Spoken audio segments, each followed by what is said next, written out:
Oke, balik lagi sama gue Maol, konten marketing strategis dari Werinasia. Nah, di video review kali ini atau produk battle, karena ini yang akan gue battle ini beda tipis. Jadi gue mau bahas jam dari Coros, yaitu Coros Apex 2 dan Apex 2 Pro. Sebenarnya ini beda tipis aja, jadi yang perbedaan itu ada di ukuran, di daya tahan baterai, dan di GPS-nya juga. Jadi langsung aja tonton videonya.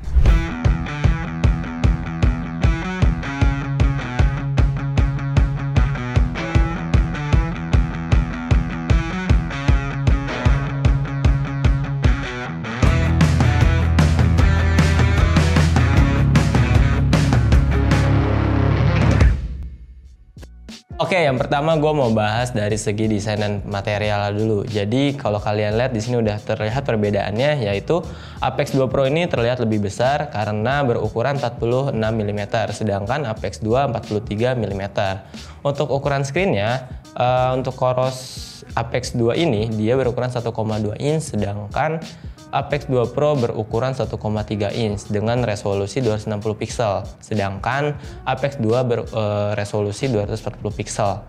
Selain itu, untuk strapnya juga ini dia berbahan nilon dan ininya itu velcro, jadi kalian bisa tempelin gini. Terus selain itu di sini juga untuk Apex 2 dan Apex 2 Pro ini sudah layar sentuh. Jadi kalau kalian lihat di sini kita udah bisa layar sentuh, tinggal geser-geser aja. Tapi kalau untuk memilih opsi kita nggak bisa tap gini, tapi tekan digital dialnya. Nah, seperti ini. Dan untuk informasi lebih detailnya gue mau tampilin on paper.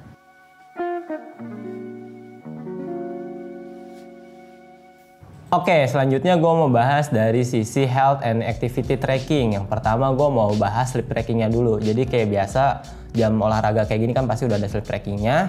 Dan kalau gue lihat di jam Coros ini yang Apex 2 Pro cukup akurat karena gue perhatiin gue tidur jam berapa dan lebih ke bangun jam berapanya sih. Kalau gue ingat kan emang tadi 6:30 ya gue lihat. Dan ini benar. Dan kalau kita lihat perbandingannya dengan Apex 2, kita cek lagi kira-kira perbedaannya berapa menit, dan ternyata 6 jam 22 menit, cuma beda 1 menit aja sama Apex 2 Pro.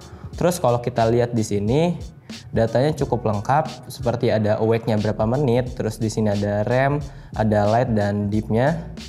Jadi cukup banyak data yang bisa kita lihat di jam soal activity dari data sleep-nya ini. Nah, selanjutnya gue mau bahas dari steps-nya atau langkahnya. Jadi perbedaannya kadang cukup lumayan kayak 300 langkah, tapi kadang ada juga yang beda tipis kayak masih 100 langkah gitu. Terus kalau mau lihat data steps-nya, kita bisa tekan yang tadi di sini widgetnya, dan di sini ada total dari langkah kita selama 1 minggu. Nah, ini bisa kita lihat per harinya berapa. Dan perbedaannya kalau dilihat dari sini cukup kita bandingin dulu kali ya. Ini 3.539 di hari Senin. Sedangkan ini di hari Seninnya 2.665. Nah, yang kayak gue bilang tadi ada yang bedanya tipis kayak masih 100 aja, tapi ini perbedaannya hampir 900 ya, kurang lebih 900 langkah. Jadi untuk perbedaan steps kurang lebih kayak gitu, jadi bisa yang beda tipis atau kadang juga bisa beda jauh. Nah, selanjutnya gue mau ngasih tahu tentang fitur dari SpO2 atau oximeter yang ada di Apex 2 dan Apex 2 Pro. Jadi kita bisa menghitungnya secara manual. Ini lagi dihitung. Oke, ternyata hasilnya sama. Kalau kalian lihat di sini 99%. Dan selanjutnya di Apex 2 Pro juga sama, yaitu 99%.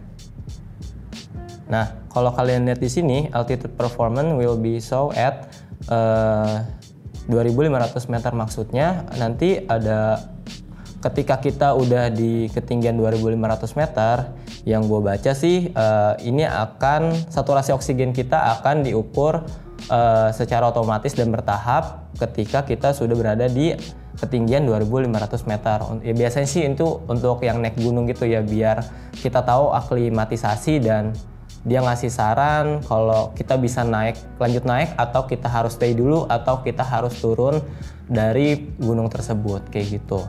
Terus gue mau bahas lagi yang heart rate variability atau HRV-nya. Nah, kita juga bisa mengukurnya secara manual. HRV test. Nah, ini caranya kita harus menyentuh tombol dari yang digital dial ini. Ini ada tampilan grafiknya. Kalau kalian coba di sini akan ada kayak beat gitu yang gua rasa kayak 60 BPM, jadi kayak ada 60 beat per menit gitu. Kalian akan ngerasa getarannya itu di jari yang kalian sentuh ke tombol digital dialnya. Kalau HRV ini nggak bisa diukur secara bersamaan karena ngelihat posisinya sih kayaknya nggak mungkin bisa barengan ya, karena dia harus saling pegang jam satu sama lain di jarinya.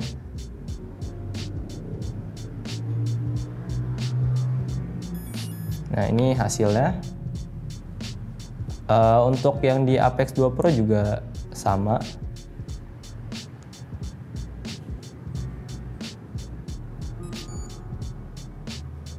Dan biar nggak gagal, kita nggak boleh lepas sama sekali jari kita kalau dalam pengukuran. Kalau masih dalam pengukuran gini, jari kita nggak boleh lepas, karena kalau sekalinya lepas dia akan gagal atau langsung dari ulang. Oke, ternyata ada perbedaan yang cukup jelas. Gua kurang tahu sih kenapa ini bisa bedanya cukup jauh.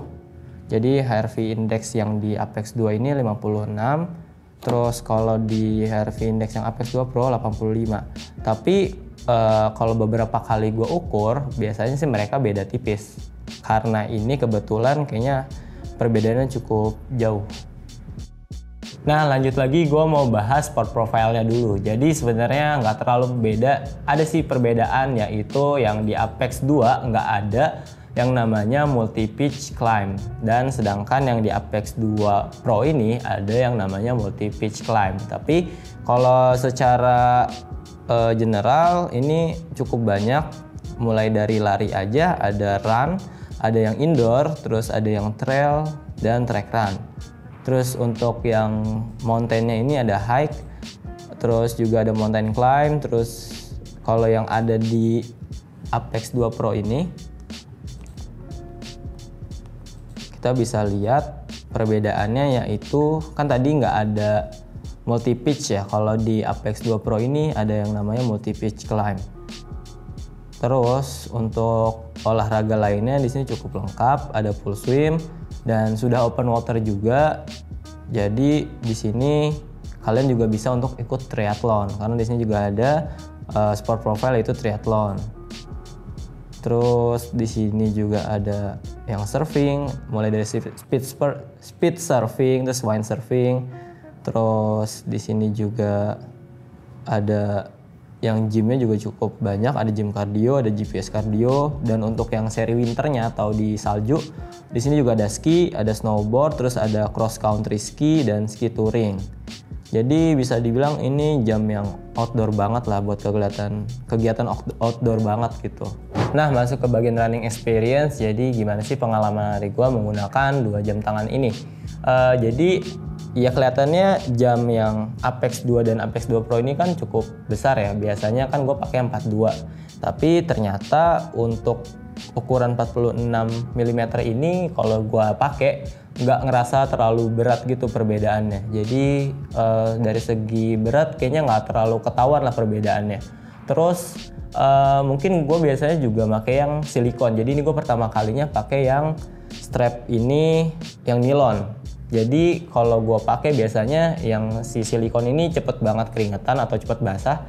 Tapi kalau selama gue pakai yang strap nilon ini nggak terlalu keringetan atau nggak terlalu sebasah dari kalau gue pakai silikon. Nah, untuk pengalaman gue waktu pasca lari setelah menggunakan 2 jam tangan ini, kita bisa lihat datanya yang ada di jam Coros ini cukup banyak ya, mulai dari gambaran dari rutenya, Terus di sini ya standar, ada jarak, ada waktu, dan ada ketinggian karena waktu itu gua nyobanya trail. Terus di sini juga ada training load, ada aerobik, kayak apa training efeknya gitu, aerobik training effect dan anaerobik training efeknya. Terus di sini juga ada pace-nya, average pace gua, dan ada base pace-nya juga. Selain itu ada max heart rate, tapi secara grafik juga, jadi lebih variatif gitu, nggak cuma angka-angka doang. Nah di sini ada zona heart rate gua, terus ada power juga. Nah di sini juga ada elevasinya kelihatan dan ada grafiknya, dan ada average cadence, terus ada maximal cadence. Jadi menurut gua jam yang di Coros ini untuk secara data di jam aja udah banyak ya. Jadi biasanya mungkin harus di aplikasi dulu, tapi kalau di jam ini udah tercukupi menurut gua. Ada stride length segala macam, dan ini juga ada bagian per lapsnya. Nah ini kelihatan lapsnya berapa. Jadi lapsnya ini per 1 km kalau yang gua setting. Oke, selanjutnya gue mau bahas workout, training plan, training data and effect, lalu ada VO2 max dan recovery-nya. Nah, yang pertama gue mau ngasih tahu workout yang ada di jam Coros Apex 2 dan Apex 2 Pro. Jadi ini nggak kelihatan bedanya, kayaknya emang sama. Jadi kalian bisa bikin sendiri workoutnya di aplikasi Coros atau websitenya. Lalu kalian juga bisa ikutin workout yang udah ada dari tim Coros. Jadi kalian bisa install aja atau masukin ke jam tangan kalian. Nah ini gue contohnya ada core training. Jadi isinya ini bisa kita lihat di bagian view. Di sini ada warm up, terus ada plank, ada push up, terus ada bridge, terus di sini juga ada cooling down. Jadi kurang lebih workout yang ada di jam tangan Coros ini seperti Apex 2 dan Apex 2 Pro seperti itu. Terus gue mau ngasih lihat training plan-nya. Jadi training plan ini adalah suatu program latihan seperti workout, tapi mungkin workout kan nggak cuma gerakan lari doang atau gerakan kayak strength gitu. Tapi kalau di training plan gue selama gue coba, jadi misalkan kalian ada program misalkan mau lari 10 kilo atau 21 kilo atau atau full marathon, dan kalian belum ada pelatihnya atau ada yang bisa kasih program ke kalian, kalian bisa coba program training plan dari Coros ini. Misalkan gue kemarin udah coba fitur training plan-nya. Nah di sini kalian bisa cek di sini. Jadi training plan itu isinya kalau di jam adalah tanggal-tanggal, berisakan tanggal-tanggal. Terus kalau kita tekan di sini ada keterangannya nih, di hari ini kalian harus ngapain, terus esokan harinya kalian harus ngapain, sampai nanti di hari H mungkin di target kalian selesai. Terus di bagian training data and effect ya kayak tadi, di bagian history ini kalian bisa ngecek efek dari latihan kalian. Misalkan kayak training datanya ini ada training load, terus ada aerobik, terus ada anaerobic training effect. Selanjutnya di sini ada average pace, dan cukup banyak yang bisa kalian lihat. Lalu ke bagian VO2 max dan recovery, kalau yang gua coba sih VO2 max yang ada di jam Coros ini kalian bisa ngelihatnya di aplikasinya. Jadi kalau langsung ngeliat di jam Coros nggak ada. Dan untuk recovery-nya, kalau misalkan kalian selesai latihan, biasanya di sini akan ada tandanya. Jadi apakah kalian udah siap untuk latihan atau belum? Kalian bisa di bagian ini recovery. Jadi di sini ada tulisannya ready for hard training. Misalkan kalian udah selesai latihan yang cukup berat, misalkan long run, mungkin di sini powernya akan beda ya, nggak di hijau, mungkin bisa di kuning atau bahkan merah. Nanti kayak ada sarannya gitu kalau kalian emang harus istirahat berapa jam. Oke, selanjutnya gue mau bahas GPS and navigation feature-nya. Jadi yang pertama gue mau ngasih lihat di bagian GPS-nya.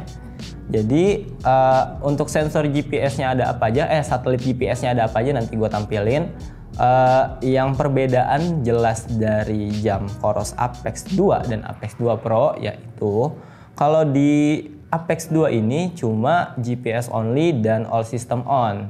tapi dia juga masih single frekuensi. Sedangkan kalau di Apex 2 Pro ini dia udah dual frekuensi. Jadi kalau yang gue baca, ketika kita menggunakan yang dual frekuensi, ya untuk miss dari sinyal GPS yang ketangkap itu ya lebih berkurang lah gitu. Jadi bisa disimpulkan GPS yang menggunakan dual frekuensi lebih akurat, tapi nanti kita coba aja ngelihat seberapa akurat kalau kita menggunakan dual frekuensi dari Apex 2 Pro. Nah selanjutnya gue mau bahas fitur map atau peta dari Apex 2 dan Apex 2 Pro. Jadi kalau kalian bisa lihat di sini ada beberapa tipe atau gaya dari mapnya. Misalkan di sini ada landscape, ada topo, ada hybrid dan no map. Kalau kalian lihat di sini, misalkan yang mapnya landscape, kurang lebih menurut gua kayak Google Map ya, maksudnya udah kelihatan jelas gitu jalan-jalannya, cuma nggak ada nama jalannya. Dan misalkan ada sungai, nanti yang gua kemarin coba sih ada kayak garis atau bentuk warna biru gitu yang menandakan perairan.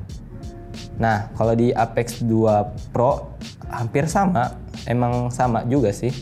Jadi kalian bisa cek tampilannya.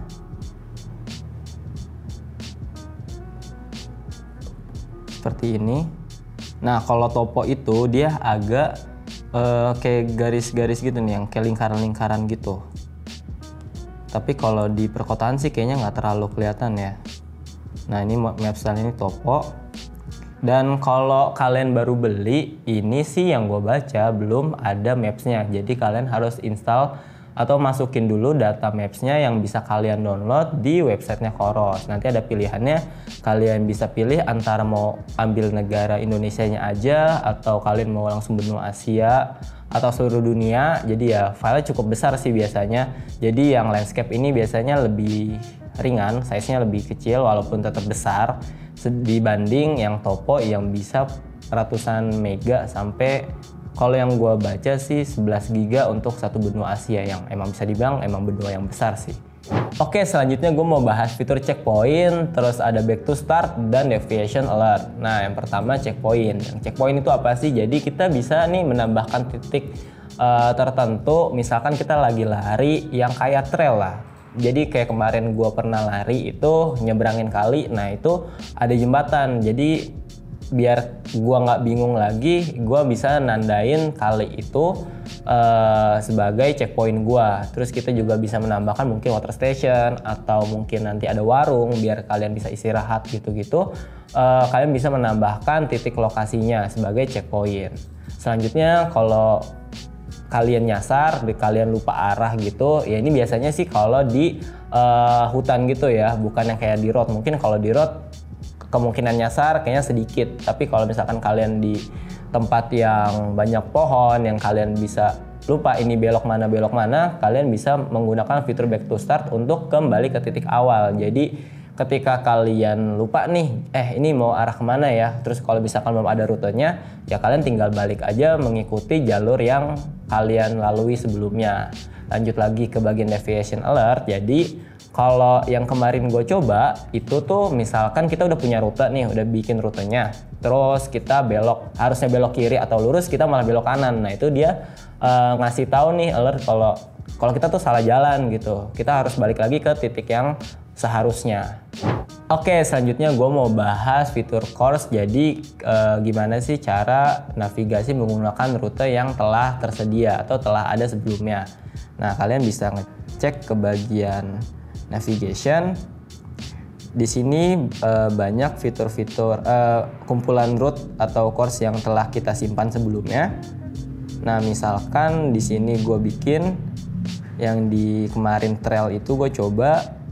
Di sini ada elevation detailnya. Jadi kalau kita lagi lari dan menggunakan rute yang ini, kan datanya udah ada nih sebelumnya kayak elevation route-nya berapa. Jadi misalkan mau tanjakan kita bisa cek nih, oh ternyata bentar lagi tanjakan. Emang kalau gue coba sih nggak langsung kayak ada tanda, oh bentar lagi mau tanjakan atau berapa meter lagi tanjakan. Tapi kita bisa ngeliat dari grafiknya kita udah di titik mana. Dan kalau mendekati tanjakan berarti kan kita udah bisa ancang-ancang nih, oh di sini ada tanjakan, jadi mungkin kita harus kayak gimana segala macam. Selain itu, untuk fitur routes tadi kalian bisa save route yang tersedia sebelumnya. Misalkan kalian udah lari menggunakan jam Coros, lalu kalian bisa save to my routes di aplikasi Coros. Dan kalau kalian punya dari third party, kalian juga bisa ekspor ke bagian route-nya juga di aplikasi Coros. Nah, selanjutnya gue mau bahas barometric, altimeter, dan kompas. Jadi kedua jam tangan ini udah ada barometric dan barometric, altimeter, dan kompasnya. Jadi kita bisa mengukur ketinggian lewat jam tangan ini. Selain itu juga kita bisa mengukur kecepatan angin karena ada ya tadi barometric, altimeter. Terus yang gue baca dia juga ada fitur storm alert. Jadi kita kalau misalkan di gunung, misalkan lagi nanjak gitu, nanti misalkan akan terjadi badai, itu akan ada alertnya, yaitu storm alert tadi. Karena mungkin di ketinggian sepersekian itu angin cukup berpengaruh, jadi bisa kedeteksi di jam tangan Coros Apex 2 dan Apex 2 Pro ini.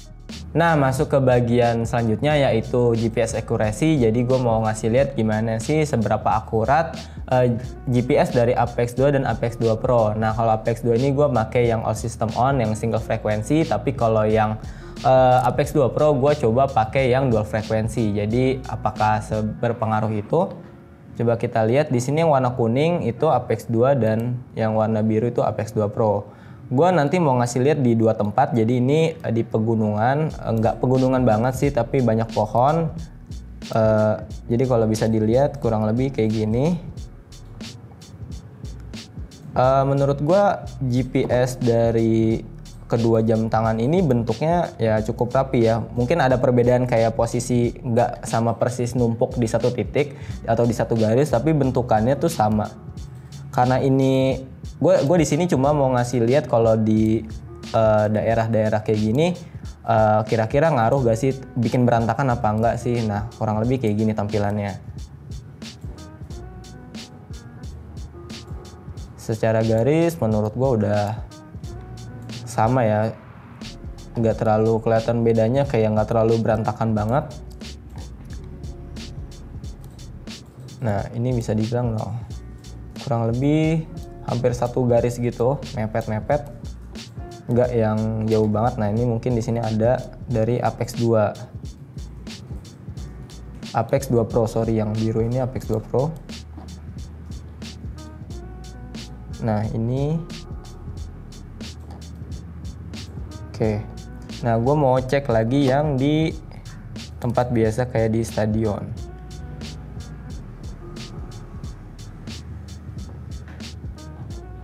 Nah, bentukannya menurut gue cukup rapi.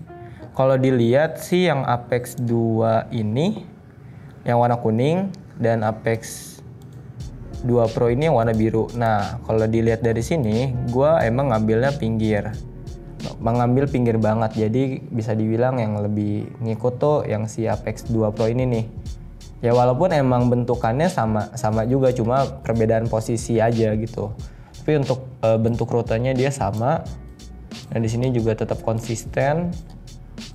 Kalau kita lihat di sini, nah ini tikungannya juga cukup halus ya, nggak kotak gitu.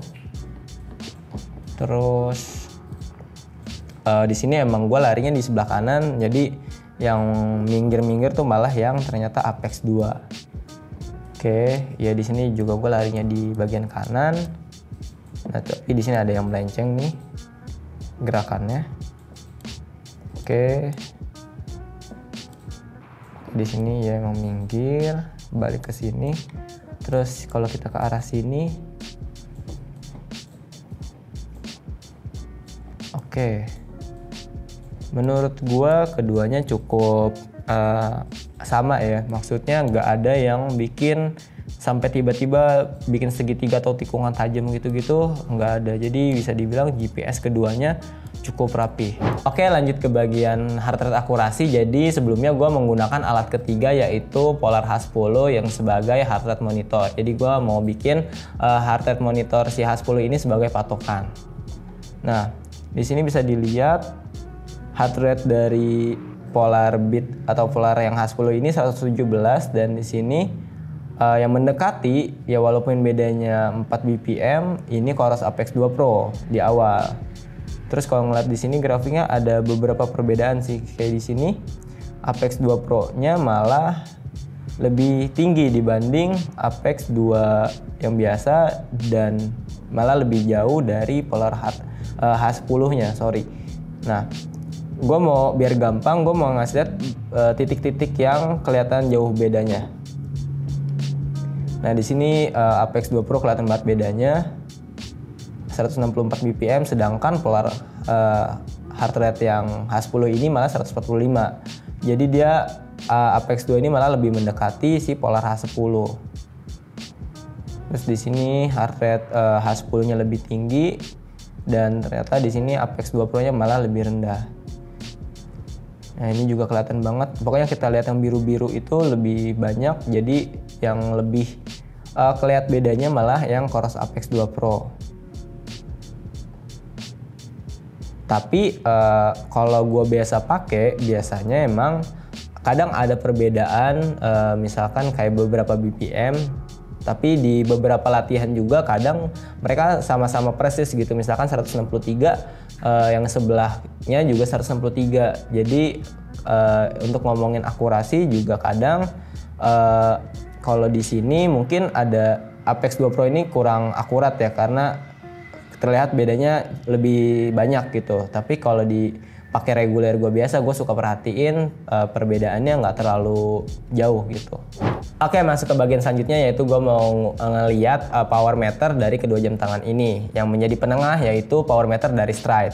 Nah, di sini dibagi per kilometer. Jadi kalau yang di pertama di sini di kilometer pertama yaitu dari Stryd ini 123 watt, dan di Chorus Apex 2 di kilometer pertama ini 122 watt. Dan kalau di Apex 2 Pro di sini hasilnya 117 watt. Terlihat perbedaannya kalau yang mendekati sih Chorus Apex 2 gitu. Terus selanjutnya di sini 110, di sini 121, dan di sini 110 watt.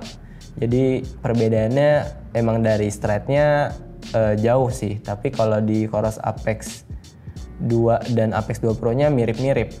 Nah, ini perbedaannya tipis-tipis. Jadi kalau ngomongin keakuratannya, mungkin kalau kita jadiin patokannya itulah Stryd, ini perbedaan cukup jelas. Tapi kalau kita perbandingannya sama Apex 2 dan Apex 2 Pro, mereka malah mirip-mirip gitu angka-angka dari power meternya. Nah, selanjutnya gue mau bahas smart feature dan connectivity. Jadi di jam tangan Apex 2 dan Apex 2 Pro ini kita bisa memainkan musik secara langsung. Jadi bukan musik controller aja, tapi kita bisa setel musik langsung di jam tangan ini, karena penyimpanan dari Apex 2 ini sebesar 8 GB dan Apex 2 Pro ya lebih besar, yaitu 32 GB. Jadi kita bisa memainkan lagu atau memutar lagu dan dengan menyambungkan ke headphone Bluetooth kita. Seperti ini tampilannya.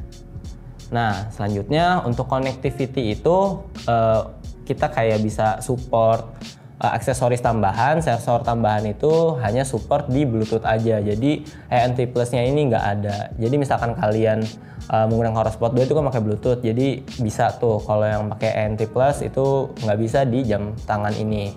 Selanjutnya jam ini juga bisa kontrol kamera seperti GoPro dan kamera 360. Kalian bisa cek ke bagian di sini ada kamera kontrol. Lalu di sini bisa kalian tekan ininya, tombol yang digital dial, lalu nanti akan ngasih lihat atau mencari perangkat dari kamera. Oke, selanjutnya gue mau ngasih lihat tampilan website dari Chorus Training Hub. Nah, di sini tuh ada data seperti marathon level, terus ada fatigue train selama 7 hari. Di sini juga ada recent activities, terus ada running performance kita selama 1 minggu. Di sini ada fatigue status juga, ada activity selama kita dalam seminggu. Terus di sini ada threshold pace zone, ada threshold heart rate zone. Nah, di sini juga ada personal running record. Jadi kalau kalian mau ngelihat running record kalian tuh berapa selama kalian pakai jam Chorus, di sini ada tampilannya. Terus di sini juga ada future plan, karena gua coba pakai training plan dari Chorus. Di sini contohnya kira-kira di esokan hari tuh ada apa sih, gue harus latihan apa. Misalkan di sini ada Kamis itu 3 mile aerobic, terus di hari Senin juga sama, kurang lebih kayak gitu. Nah di sini lanjut lagi ke bagian volumetric. Nah di training di volumetric ini ada training load management, terus ada training summary juga kayak ngasih lihat berapa total jarak kita selama 4 minggu di sini. Terus di sini ada total time-nya juga, ada berapa kali. Terus total load-nya juga berapa. Di sini ada VO2 max kita juga. Nah, ini ada resting heart rate kita selama di sini sih 12 minggu tulisannya. Terus ada pace down distribution. Nah ini kalian kalau bingung ini apa, kalian bisa klik yang si I-nya ini, information-nya ini. Jadi banyak banget nih penjelasannya yang bisa kalian baca nanti. Terus activity list-nya kurang lebih kayak gini. Jadi kita lihat ada daftar-daftar lari atau aktivitas kita selama kita menggunakan jam dari Coros ini. Misalkan gue coba yang ini. Keterangannya nanti kayak apa aja, jadi bisa kalian lihat. Nah di sini ada pace-nya nih, grafik dari pace. Terus di sini ada per lap. Terus ini kalian bisa coba yang 1 km aja. Nah, ini kelihatan di sini ada rata-rata power kalian. Terus ada rata-rata heart rate kalian, kurang lebih kayak gitu. Terus di kalender. Nah di sini karena gue udah kayak yang tadi gue bilang, gue pakai training plan dari Coros di sini, jadi udah ada isi-isi dari training plan yang harus gue lakuin. Kayak gini contohnya. Nah ini juga kita bisa import nanti. Nah kurang lebih kayak gini tampilannya. Nah selanjutnya gue mau bahas tampilan dari aplikasi Coros. Jadi di sini mulai dari yang halaman pertama ada active energy, ada exercise time, ada steps, ada heart rate, terus ada sleep dan SRV index. Nah, kalau ngelihat di sini menurut gua cukup banyak ya data-data yang bisa kita lihat. Di sini juga selanjutnya ada activity listnya gitu. Kita kemarin habis ngapain aja, olahraga apa aja di sini ketahuan. Nah di sini kenapa ada 2? Karena gue menggunakan 2 jam sekaligus kayak Apex 2 dan Apex 2 Pro ini. Yang gue suka adalah kita nggak perlu banyak-banyak handphone atau banyak-banyak akun kalau kita menggunakan 2 jam dengan brand yang sama. Kayak Coros ini gue bisa pakai 2, jadi kayak ada Apex 2 Pro, Apex 2 dan bahkan Coros Pace 2 juga bisa gue gabungin dan ada Pod 2 juga. Nah di sini keterangan kayak pribadi kita, ada marathon level, ada running performance, terus di sini VO2 max juga, terus ada resting heart rate-nya itu berapa. Nah di sini juga yang tadi gue pernah kasih lihat ada workout-nya itu kita bisa bikin juga di sini, misalkan run, bisa kita atur sendiri sesuai dengan kebutuhan. Tapi kalau kalian bingung, kalian bisa ambil workout yang udah ada dari tim Corosnya sendiri. Di sini juga kalian bisa cek navigation route library. Di sini tuh kayak rute-rute kalian yang kalian simpen lah gitu, library dari rute kalian. Nah di sini cukup banyak. Terus di sini juga ada personal record. Kayak tadi kan di website ada tuh. Nah ini juga ada di aplikasinya. Jadi kurang lebih untuk tampilan aplikasi di Coros seperti itu. Oke, lanjut lagi ke bagian battery, durability, dan water resistant. Jadi yang pertama gue mau bahas baterainya dulu. Secara on paper seperti ini. Dan by experience gue ya cukup berasa sih. Jadi emang yang Apex 2 Pro ini lebih awet dibanding yang Coros Apex 2. Dan settingannya juga yang Apex 2 Pro ini udah dual frekuensi, sedangkan yang Apex 2 masih single frekuensi. Jadi secara kalau ngelihat pakai dual frekuensi harusnya ini kan lebih makan baterai ya, tapi ternyata masih lebih unggul atau masih lebih lama daya tahannya dibanding Apex 2. Nah kalau durability-nya, kalau yang gue baca sih working temperature dari kedua jam tangan ini mulai dari minus 20 Celcius sampai 50 derajat Celcius. Jadi bisa dibilang karena ini udah ada sport profile yang untuk winter kayak salju-salju gitu, jadi dia bisa dipakai sampai minus 20 derajat Celcius. Lanjut lagi kalau ke bagian water resistant, jadi di sini ada 5 ATM tapi nggak bisa untuk dipakai renang untuk menyelam, sorry. Jadi dia nggak bisa untuk dipakai menyelam, tapi untuk open water dia udah bisa dan bisa dipakai untuk triathlon. Nah, masuk ke bagian kesimpulan, jadi gimana sih pendapat gue tentang kedua jam tangan ini? Jadi mendingan Apex 2 aja atau Apex 2 Pro? Nah, ini bisa kalian sesuaikan dengan kebutuhan kalian. Jadi kalau yang tadi udah gue bilang kan perbedaannya ada di ukuran, terus ada daya tahan baterai dan GPS-nya juga. Kalau yang di Apex 2 Pro ini udah dual frekuensi. Tapi kalian bisa pertimbangin nih kira-kira dengan perbedaan harga yang sekian, kalian lebih worth it yang mana? Misalkan kalian nggak terlalu peduli dengan baterainya, yang ya udah emang baterai Apex 2 juga udah cukup awet gitu. Jadi mungkin kalian juga bisa pilih yang Apex 2 aja gitu. Atau kalau emang kalian mau lebih akurat lagi GPS-nya, bisa pakai yang dual frekuensi. Nah, tapi ukuran juga bisa dipertimbangin nih dengan perbedaan yang 3 mm. Kalau kalian tangannya kecil, mungkin kalau jam 46 mm kayak cukup gede ya, tapi ternyata walaupun tangan gua kecil, gua nyoba Apex 2 Pro ini yang 46 mm gak terlalu kelihatan gede dan berat, karena tampilannya juga mungkin gak sesangar dan sesportif Vertix 2 ya. Jadi menurut gua 46 mm untuk tangan yang kecil gak terlalu kelihatan gede lah, kurang lebih kayak gitu. Jadi kalian bisa menyesuaikan dari kebutuhan kalian. Nah, terima kasih yang udah nonton sampai selesai. Kayak biasa jangan lupa klik like, komen, dan subscribe. Kalau kalian masih punya pertanyaan, kalian bisa DM kita di Instagram @werinasyaofficial. Kalau kalian suka TikTokan, kalian juga bisa follow TikTok kita di @werinasyaofficial. Kalau kalian mau support kita lebih, kalian juga bisa beli produk yang telah kita review di website wiya.id dan marketplace Werinasya. Gue Maul, sekian, terima kasih.